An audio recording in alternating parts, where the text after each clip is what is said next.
আমি আপনাদের সামনে একটি কথা বলতে চাই। সে কথা হলো এই যে, দেখুন, আপনি একজন সুদর্শন চেহারার মানুষ, আপনার অর্থ সম্পদ যথেষ্ট রয়েছে এবং আপনার মানে পেশিশক্তি রয়েছেন।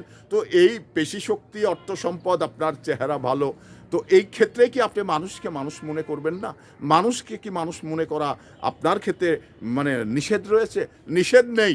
আপনি এই এই এই জায়গাতে কিন্তু আল্লাহ পাক একটি সিদ্ধান্ত দিয়ে দিয়েছেন যে আপনার মানে আখেরাতের জিন্দেগিতে ভালো থাকতে হলে মানুষকে ভালোবাসার বিকল্প নেই। মানুষকে ভালোবাসলেই আল্লাহকে পাওয়া যাবে। তো এই ধারণাটা আপনার ভিতরে কাজ করতে হবে। কারণ একটি জিনিস আমি আপনাকে বলতে চাই, সে জিনিসটি হলো, আপনি খুব সুন্দর চেহারা, ফর্সা এবং ফিটনেস ভালো। তো সেই জায়গা থেকে আপনি কি আজীবন এই পৃথিবীর শুরু থেকে শেষ পর্যন্ত আপনার ফিটনেস ধরে রাখবেন, আপনার মানে রূপ ধরে রাখবেন? এটা কিন্তু রাখতে পারবেন না। তো এই জন্যেই মানে এই সকালবেলা যেমন আপনি পৃথিবীতে আসছেন, বিকেলে আপনার যৌবনকাল এবং সন্ধ্যাতে কিন্তু আপনার বৃদ্ধকাল, এটা মনে রাখতে হবে।